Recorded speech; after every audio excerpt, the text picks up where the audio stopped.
First of all, I think your analysis was very straight line. History doesn't run in a straight line. Kid, you cannot tell your neighbor he is stealing ducks when you are stealing funds. As High Commissioner, I was wrong. As Charandas Prasad, I reacted naturally how any person would have. I did not come here for that kind of abuse. I did not come here for that kind of abuse. If you're going to go down that road, I'll walk off. But it's all okay once they're talking. If they were talking, I could not have been here today. You got ADHD. I got that. Calm down. I think I've done enough in terms of taking our team out of trouble from losing. Tomorrow, Taylor. That's good. I'm reading the script now, and the first person that comes to my mind to play a detective, yes, but an erratic detective, is Mickey Rodriguez. Why an African slap an Indian? Why a man and slap a woman? Look, girl, how you deal with that? You deal with that. We must encourage platforms like this because it brings together different people and allows for discussions to take place in our country on a multiplicity of fundamental issues. Kingdom, you apologizing for something you think I did is wrong. I don't want you to do that, and you should not have done that.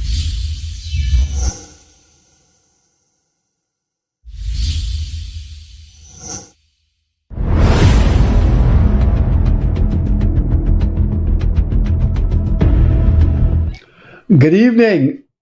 A pleasant Wednesday evening to you. It's election countdown. In the 90s, I did a program with RBS Television named Election Countdown. Then Gildari and I did a radio program with Kaicho News named Election Countdown.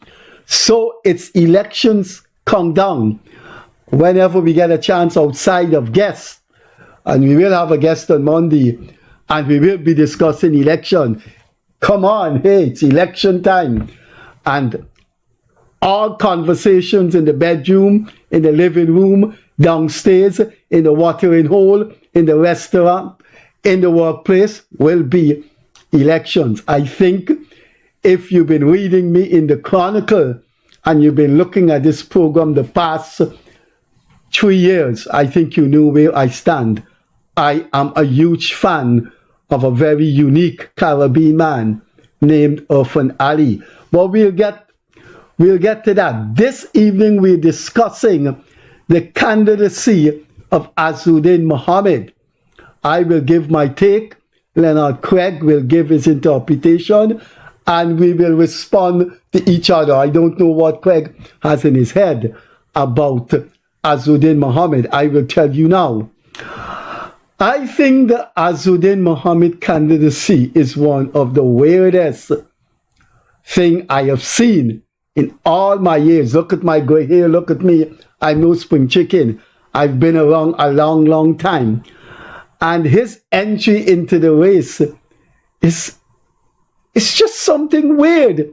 This is a young man who just a couple of months ago was known as a wayward playboy, spending his father trillions as if it's rain, water cascading.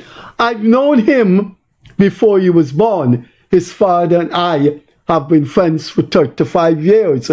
I've known his father a long time, and I just saw him when he was a baby growing up. I didn't have much to do with him, even when he grew up. About 10 years ago, I was at Kaicho News, and he was outside there, and somebody mentioned, that was 10 years ago, that he had 10 cars. And I didn't know. I said, wow, why would anybody want 10 cars? At that time, you have to subtract 10 years from his present age. I don't know if he's in his 30s or early 40s. Should be in his late 30s. I don't know if Leonard Craig knows his name. But this guy, everyone has a right to want to become a politician. That is your right. No one should not take that away from you. And no one should be prevented from wanting to reach the pinnacle of their country's Leadership. whatever word you call it, pyramid, what leadership, but to be the head of the country's leading administrator. But many are called and few are chosen. And you have to really, I cannot sit down in this seat with all my university training, all my media experience of 36 years, and all my 58 years, I'm no spring chicken in politics. I can imagine Azruddin Mohamed would want to become the president of Guyana. Let me tell you what I know of Azruddin Mohamed. I've known him being the son of somebody I knew well, Nazar Mohammed, that I know as Shell. Outside of that, I've never really interfaced with him when he was 10, when he was 15, when he was 20. I never, although I knew Shell, I never really socialized with Shell in any meaningful way. We knew we were friends, and that's it. But this boy, about 5 years ago, just hit social media. And when I saw him and the things he's doing, I said to myself, what is wrong with Shell? You've had the past 100 years what is called playboys, international playboys. Those are people whose fathers were stupendously rich. I could think of those industrial tycoons, those industrialists in the United States, in Europe, in which these people are multi-billionaires, and the children are spoiled brats. Take the family money and gone in Europe, gone in United States, gone all over the world and holiday, and have women all over the place, and just doing nothing with their lives. That is how Azruddin Mohamed appeared to me when I saw his Facebook manifestations. This guy would have his jacket over his shoulder. He walking, and there is 4 guys behind him with guns, and they open the car door for him, and what have you. And I just 5 years ago, 4 years ago, when I see these things, I say, what is wrong with Shell? Why doesn't Shell rein in this guy? And I don't know what type of work he did with his father's business, but it's obviously, looking at him, he's not well educated. I don't think he has any skill set.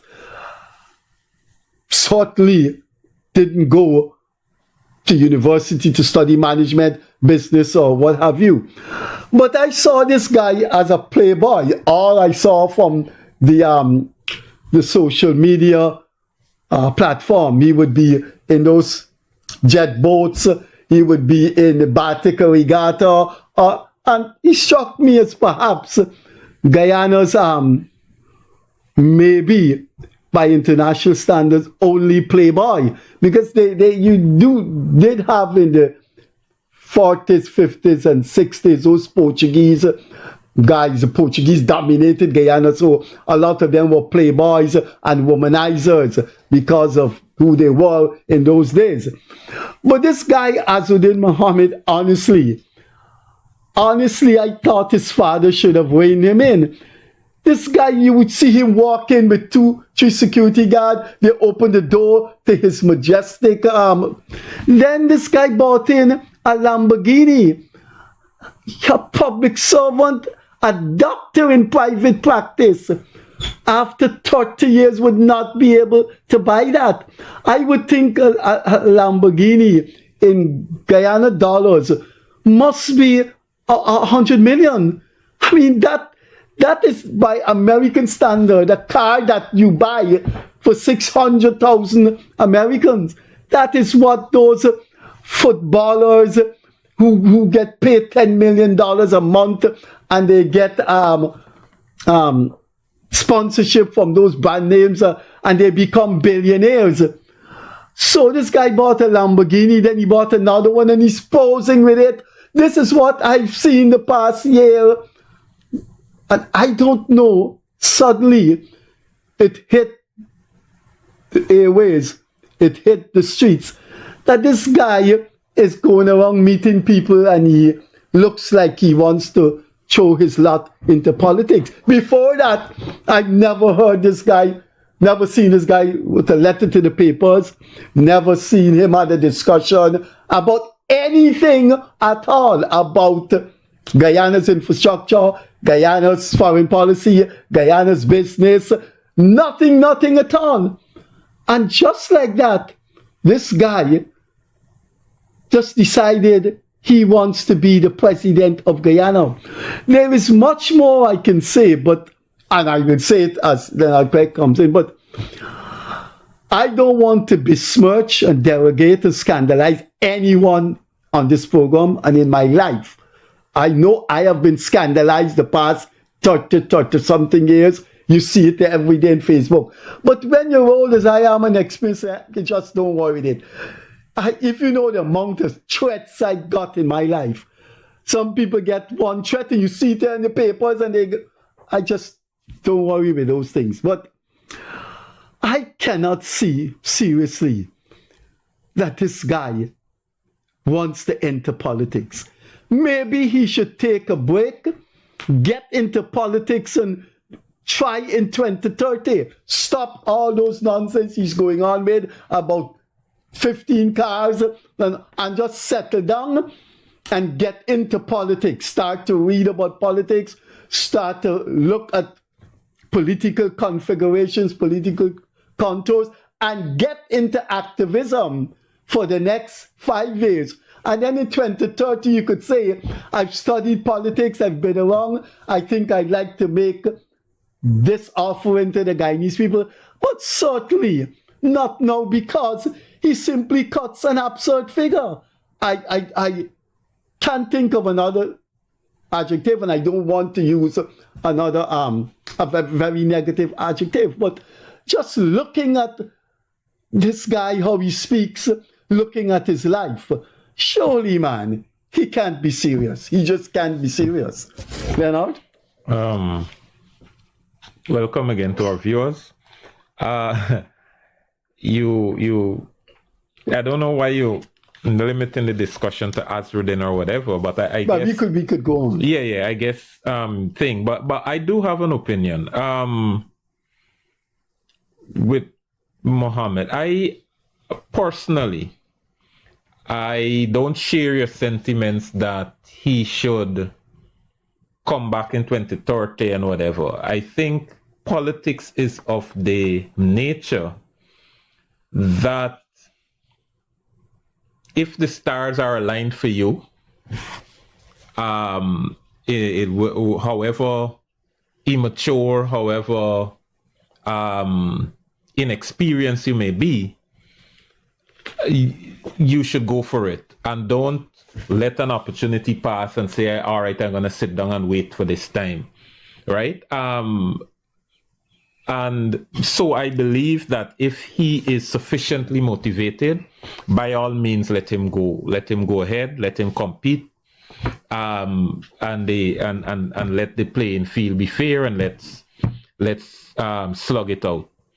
But having said that, though, I am not one of the persons who is an admirer of Mohammed. Not at all, have never been, even when he emerged. And let me give you my impression. You gave an impression.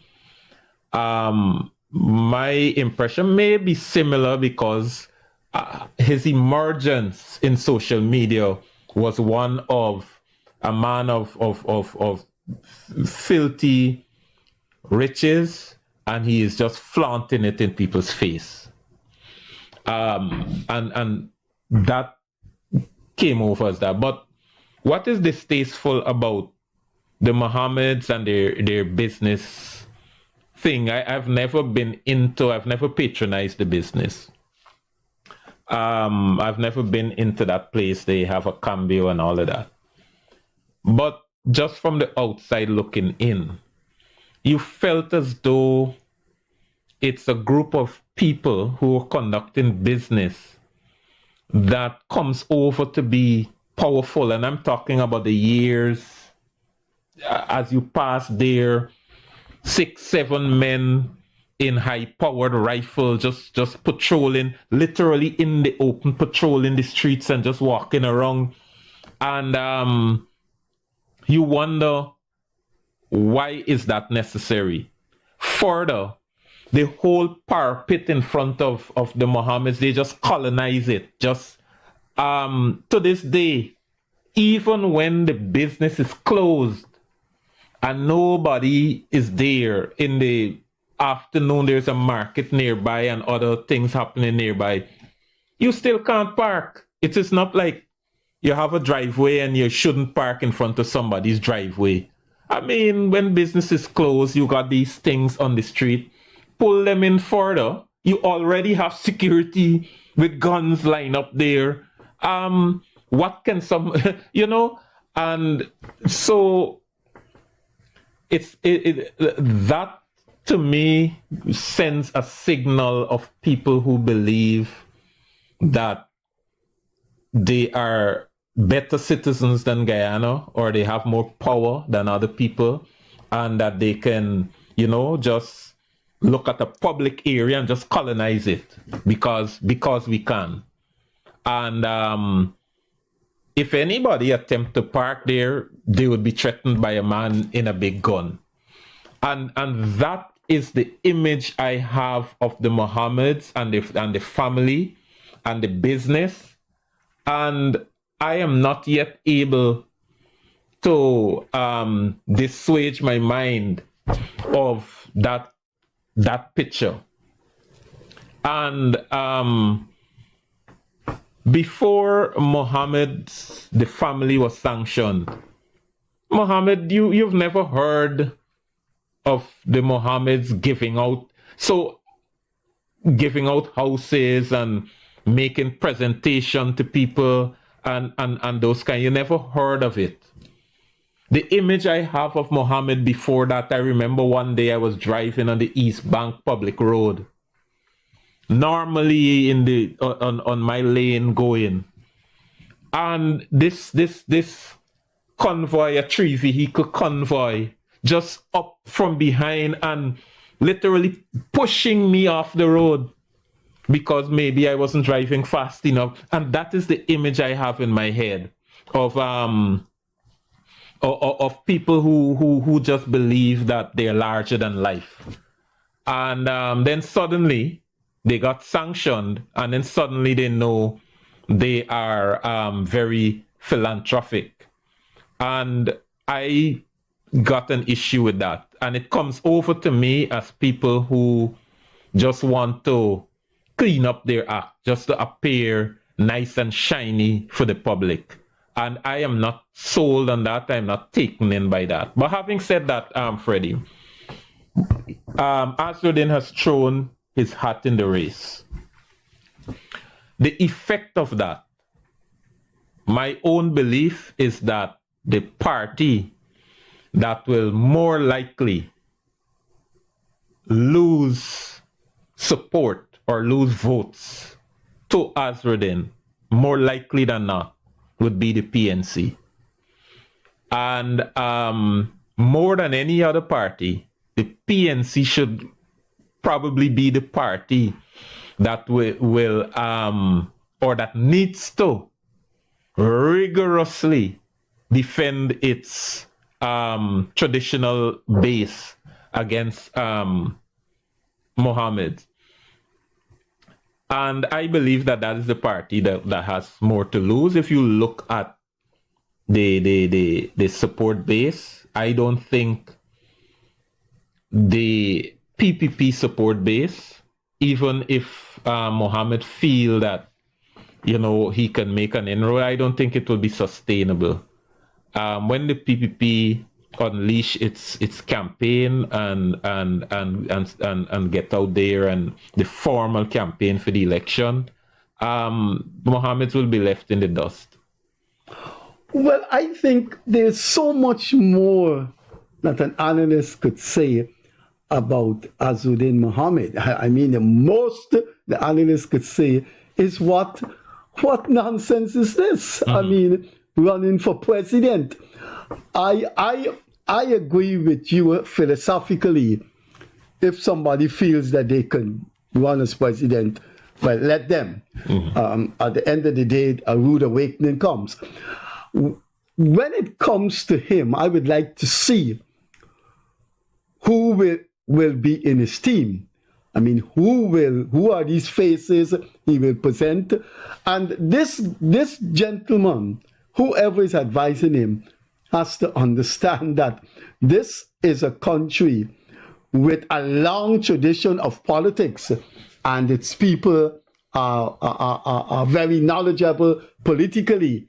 So you go and you give a house to this person, give a house to that person, and the village hear what you're doing.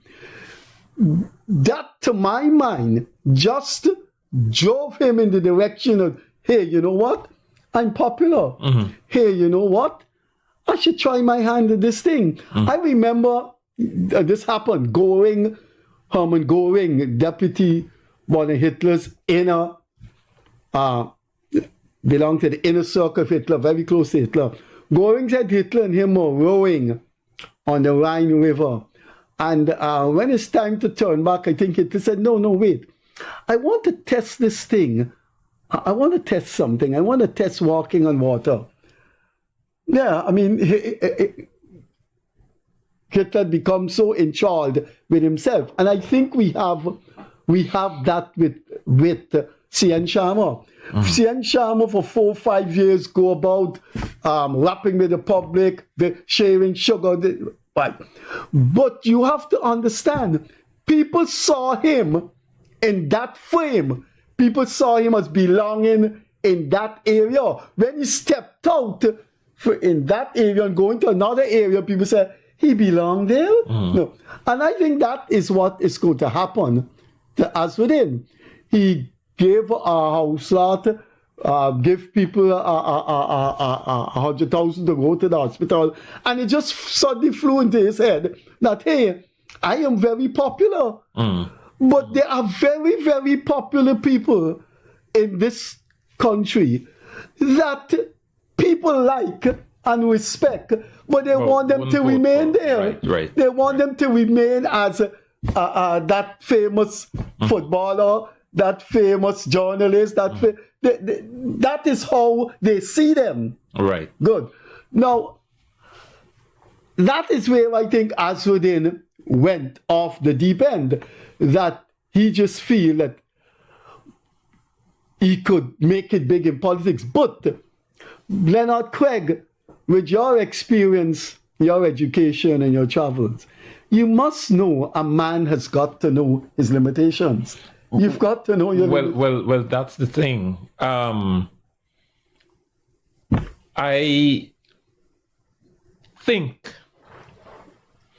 that because agencies of the government had pursued Azruddin, for example, the GRE,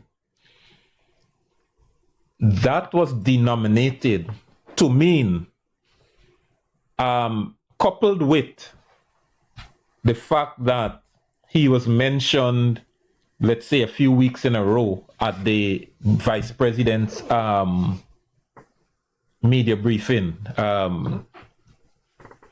So he probably, the interpretation to that is that the researchers, the political researchers in the government, in the PPP, are doing their research on the ground, and they too, coupled with what you said just now, they too realize that I'm popular, and if I make a run for this thing, they're shivering in their boots. That's why they send an agency after me. That is why the VP just got to keep repeating my name over and over and over. And that means that I have core support. But on the academic side of things, Freddie, there is something in social sciences that is referred to, and in politics, that is referred to as a critical mass. And you need a critical mass to even get off the ground. The AFC was able to build a critical mass in a quick period of time when they started. Again, like when the AFC started, you had the stars were aligned for the AFC, literally. And they were able to build what you call a critical mass. And a critical mass could sustain a movement. I do not see a critical mass for the Mohammed. I do not see a party apparatus. There's scatterings of people around the country who say, yeah, we with you, and would line up. There is something that happened with the AFC after 2020, after the 2006 election. And if I were in the party machinery of the PPP, I would repeat that there is something the PPP did to the AFC. A lot of the PPP supporters started supporting AFC or started vocalizing, we want to support the AFC. I know the PPP did to several of them, strategically went to them.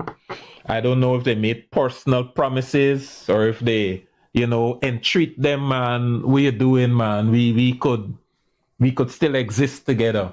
And many persons who are vocalizing, hey, we supporting the AFC, just quietly took themselves away, and then before you know it, they were back in the camp of the PPP. And the PPP sent their political feelers and activists to woo these people back. And I believe in these early days, a lot of the people who saying, yeah, put on my name, Mohammed, I'm going to work for you, If I were I would do that same thing.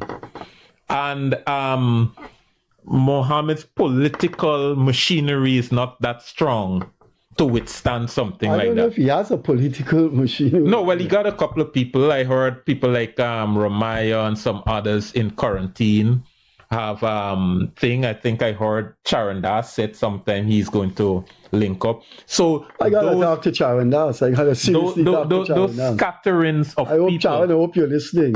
Those scatterings of people would send the signal to whomever is advising Mohammed that we got a setup, we got an ensemble, in different locations. Let's go for it. But I think that's a facade, and if I were in that war room of the PPP, I would break that. That would be my personal target.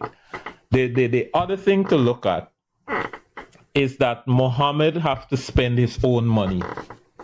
And a person spending their own money got a limit to which it can reach, compared to a large organization like the PPP that spends from donations it gets. And a lot of people who go around Mohammed, if you look at when GRA was about to seize the vehicles, mostly ghetto people. Square pegs. Well, I won't use the term, but mostly ghetto people, mostly poor people who were there, like saying we're going to protect Mohammed. Those people are not going to go on a campaign for Mohammed without being paid. And the moment they feel they're not being paid sufficient, they're gone. They're not going to... They won't be motivated. Exactly. And so he has all of that to contend with, that the PNC and some of these other more established organizations won't have to worry about. But he's got more to contend with, that when the rubber hits the road. You see, I believe this is a law of politics. The election is won not 2 weeks before. The election is won a week before or even days before. When the rubber hits the road, I hope Sharon isn't going with him. But when the rubber hits the road and you see what you're up against, and you see you cannot compete with your fellow orators, you fall down in the eyes of people. No, I am not sure if Azruddin Mohamed is running for president. I am not sure who will be advising him, who will be grooming him, but they don't have much time. You see, when you sit on that street corner and you listen to people, do you know what killed? Do you know what virtually, literally killed Joe Biden? The first debate with him and Trump, in which he didn't understand what was going on in the world, and he said, "We defeat Medicare," and Trump turned and said, "He doesn't know what he's talking about." You see, when the PPP machinery comes out, and when they put that giant out there of a man, of an Ali, and he begins to talk about what he has done for this country, that's one dimension. The other dimension is you better know, you better make sure you don't have skeletons in the cupboard. Because when you have skeletons in the cupboard, that is the breaking point. When you are campaigning and then people bring out that you were charged of beating your wife or you're suspected in a murder and those kind of things, that is crunch time. So you've got to know who are your adversaries, how strong or how weak are your adversaries. And if Azruddin Mohamed thinks that he's coming up against someone like himself, he's coming up against a well-experienced political party led by one of the most popular leaders in the Caribbean right now. So I hope he knows what he's doing. I hope he knows what he's doing, because just looking at him talk, I don't have any problem with people who didn't been to school. I did not go to high school. I got my GCE from afternoon lessons at Guyana Oriental College. I didn't go to high school. I don't have a problem with people who didn't go to university, etc. But you have to have the wherewithal to want to rule my country. You could be the best. You could be the best mechanic, and you could just fix a car in 2 minutes.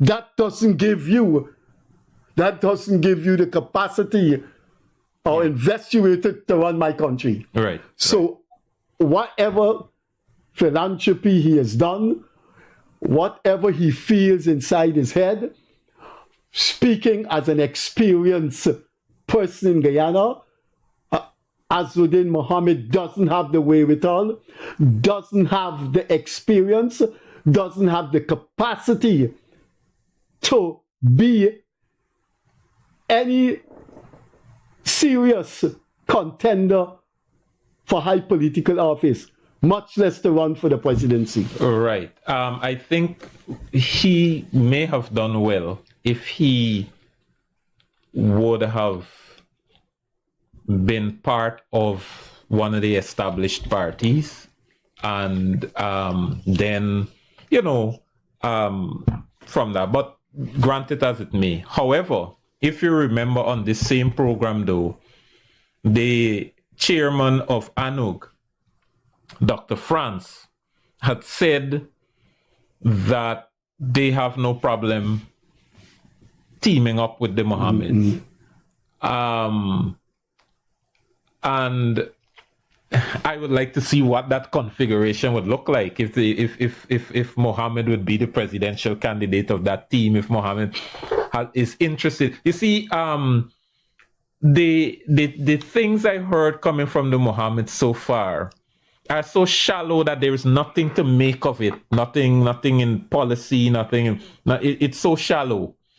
And I wonder if some of the nuances of the Guyanese politics is appreciated. And I would like to see the launch of that campaign.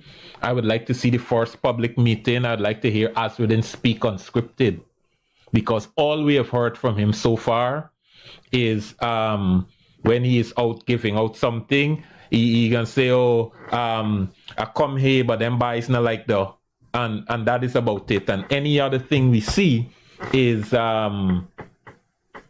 something that somebody wrote, a camera in front of him, and you could see when the shots are cut and pasted together to give a 4-minute Leonard video. Craig, I didn't know that. I didn't know that. That is taking on comical dimensions. I didn't know that what you were saying. What? What you have just said. They have a teleprompter or something like that. And You can see clearly even that message, this last message, where he stood somewhere and declare his intention to run for president of Guyana. You look back at that thing, you're gonna see several parts of it was cut, and then he like he had take 2 and take 3, and then it was pasted behind another part. You look at it. If anybody who understands how videos are put together and so on, you can see that.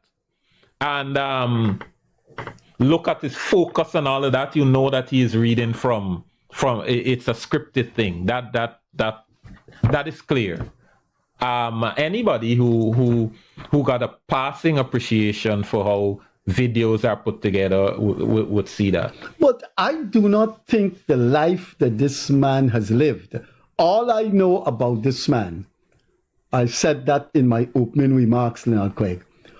All I knew about this man is when people show me social media, and I would say, this Shell son, I said, what a man doing? What Shell know what this guy doing? And I would see this guy in the rodeo.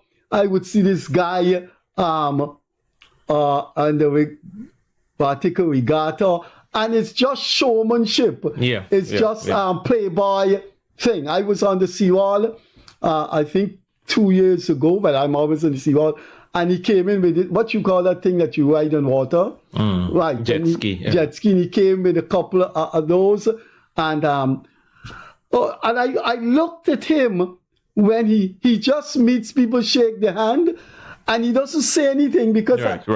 You think he knows. He doesn't know how to do it. He doesn't know how to go and say, well, how are you doing? How things? You like the seawall? No, he just he smiles and somewhere along the line, I think these things happen. I think these things happen to people who are cricketers, entertainers, sportsmen. I think people say to them, why don't you try your hand at this thing? I think I think there's a ESPN, one of the most known sports commentator, I think his name is Smith. Yes, Stephen A. Smith. He wants to try his hand in the presidency. Well, he didn't say he want to. He said he doesn't want to, but everybody is telling him he should. Yeah. And I heard Steve Bannon on a program, and Steve Bannon said, but Steve Bannon got several years and lots of strategic political successes under his belt. But Steve I have to Bannon, ask my viewers to forgive me for this nonsense that is always coming off my ear. Yeah, but Steve Bannon said in a program that I saw that he believes the Democrats' best bet would be Stephen A. Smith. Well, you know Bannon, you have to know Bannon's politics and where he's coming from. Bannon's setting up Steve Smith. But let's get back. May not be, but I get the point you're making. I think somebody told them, people. You see, when you go to a village in which this lady's husband is suffering, and the health clinic hasn't helped him, and you go there and you bring a vehicle and you take him away. And then he comes back the next day and he has the crutches and he's walking. Those things, those people are so grateful that they flock to you. And I think over a period of months, people have said to him, man, why you don't run for politics, man? Yeah. Why you don't run for politics? And then he gets into the company of people like Ramaya. I heard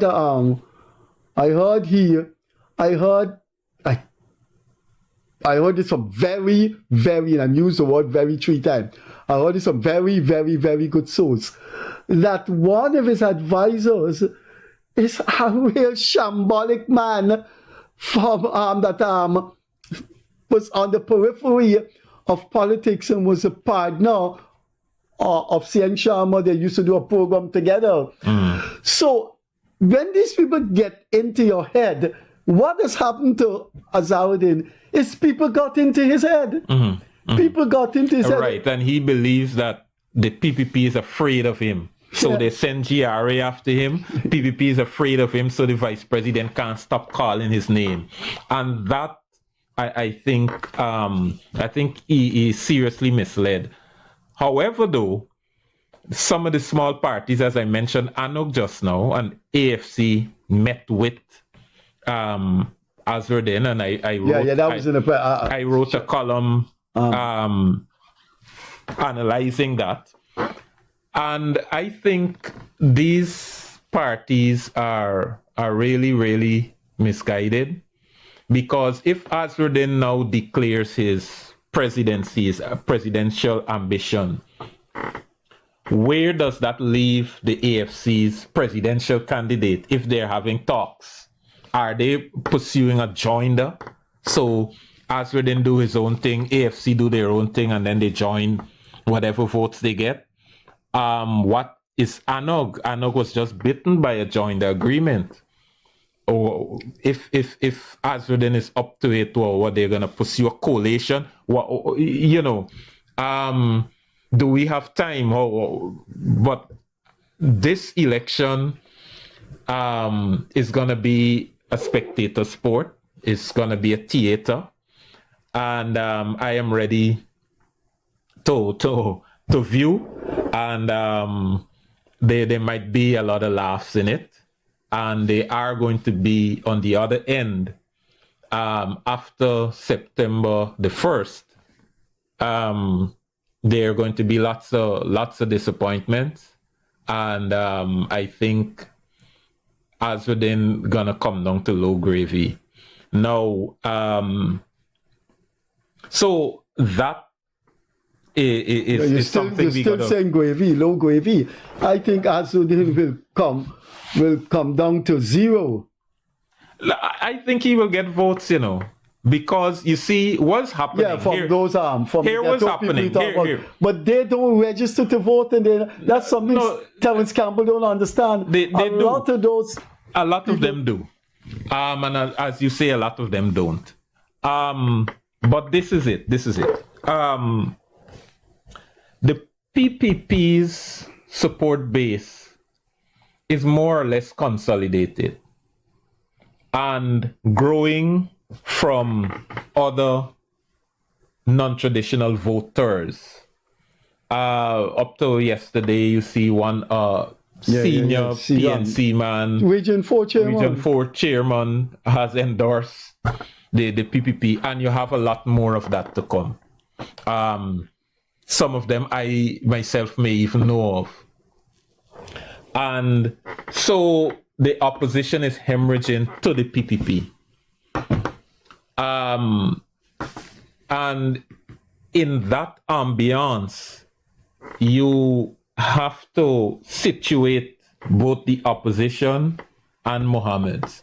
So increasingly on a daily basis, the PPP is becoming visually strong before our very eyes. The PPP is getting stronger and stronger before our eyes. And the opposition seem not to have any response, or their response so far, the only response so far that we have gotten is one of trying to consolidate race. And in my opinion, that has already shown that it is not a winning strategy. And so we got to now look to the next move of the opposition. I think the essential fault line or line fault of the opposition, and this include AFC, People Like Nigel Hughes, is they have not seriously sat down in quiet moments in their political life and analyzed the demographics of Guyana. When you listen to Norton, when you listen to David Hines, who belonged to the 70s, David Hines just believe that Guyana is where it is now, that it was in the 70s. And so you talk about race, you talk about black people don't have anything, you know, but 50% of the population is 18 years and just a little bit under and over. Okay, 60% is between 18 and those people don't know about Jagan, Bonham. And the other thing is, you cannot live in a country with our economy and telling people, look, you got apartheid. Look. The people don't, this government don't like black people. It just is the wrong message. You have to invent some other methodology. So let me tell you this. Just day before yesterday, I was in a community and I was talking to some young Afro-Guyanese men. Young guys, early 20s, late teens, and so on, around that age. And there's a period of time Granger referred to as the time of the Troubles. These young men are not even aware of what was going of what and that is our recent history. Right. Now that ended in 2006. And thereabout. That was almost 18 or 19 years ago. Exactly. No. And they're not even aware. So if they're 20 now, that you were talking about, early 20s, right? They weren't born. Exactly. So the point I'm making, when the PNC and the PNC people come and talk about 1,200 youths, that sounds like a figment of the imagination. It doesn't, and I don't know that I don't see why the PNC can't understand that message is for people like me and you, and many of us like me and you, we live through that, and our mind is already made up about what the facts are and who we want to support. But the young people that they're trying to reach, that sounds like a fairy tale. And I don't understand why they don't understand that. To make up, to pad the figures, right? Certainly there was a time of trouble. Certainly people lost their lives in mysterious circumstances. I am not here to deny that. But I am saying the numbers they're putting out is fictitious. And the young people are seeing right through it. It feels like you are part of the Super Mario Brothers games or that movie, the Mario Brothers. That is how it feels to the young people. But you realize something, and you must realize it. They are speaking to the same narrative, and their methodology is the same. PNC. AFC. Yeah. Good. Now T. Mohamed got a lot of these PNC people around him.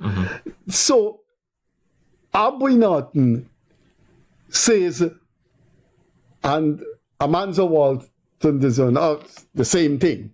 Then instead of news, now saying something different to distinguish himself from them. So in the end, they are the same party. Essentially, it's Yeah, just one. yeah. No, Yeah. in other And- words, it's just one entity there. Not PNC, AFC, just one entity saying the same thing over and over. Right, and you mentioned Terence Campbell. In my opinion, Terence Campbell is a sophisticated, educated version of Mohammed. A person who has achieved in business and finance and so on. Suddenly he want because you have exactly. you have something in common with Mohammed. I have not. Suddenly they want to be president. Right, I have. That's what I'm saying. A very sophisticated version of Mohammed. I am not as old as you are, but I have been in politics more than 15 years. Ever since the germination of the AFC, I've been in politics, and I've never heard of Terence Campbell going on the front lines. Never heard of Terence Campbell in anything near politics. I've never heard of Terence Campbell picking up a placard and going out. But suddenly he turned a protester. Suddenly he is part of the body politic. Suddenly, you know. You want me to explain that why? Do you think you know why? I think Nigel used Terence Campbell and a few of their middle class friends said to themselves, do you realize, Terence, that the PPP gonna win these elections and you may get a landslide because nothing and the PNC gone? Why not see if you can fill the void? And I think they gather up among themselves and say, listen, we can't replace the PNC, but what we could do is have a confabulation, a rendezvous with them and show them some sense that, look, let me take charge of the thing. We can finance it. We can be the creme de la creme of the leadership. And I think that is what the mulatto Creole class always do that.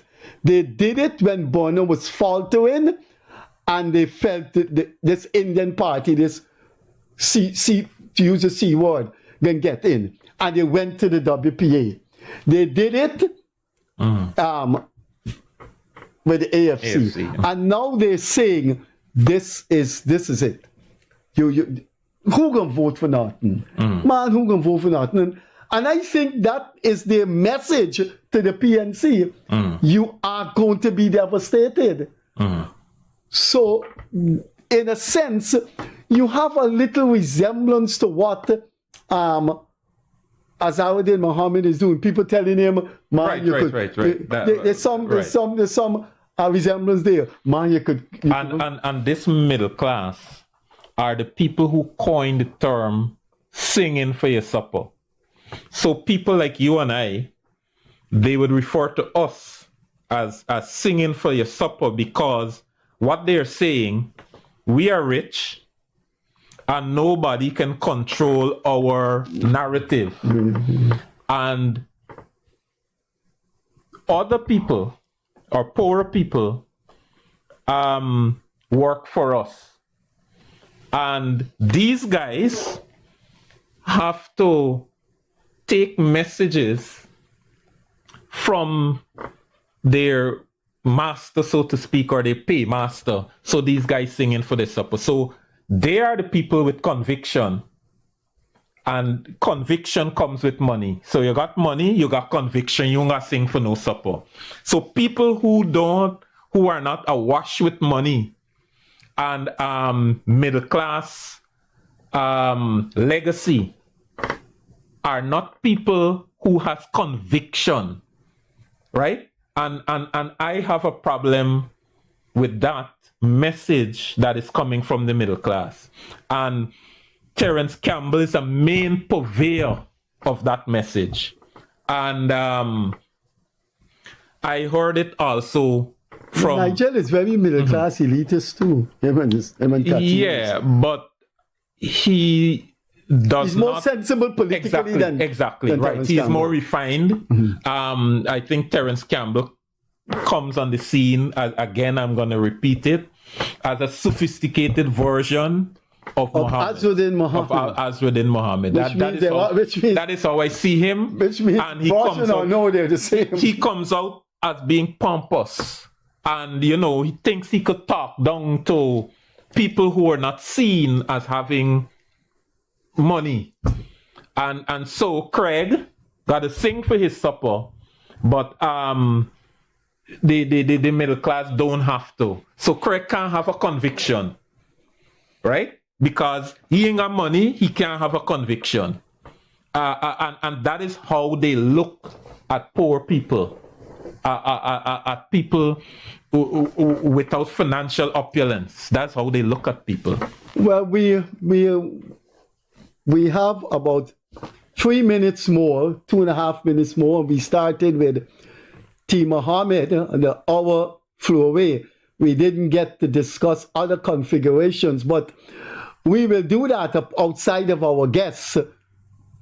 Craig and I will discuss the permutations, configurations, and the outlines of the September coming elections. But we chose to look at T. Mohammed because it's not an enigma. I don't want to use the word enigma. I know Craig is more restrained with his description than I am. And I used the word absurd, and I will continue with that word.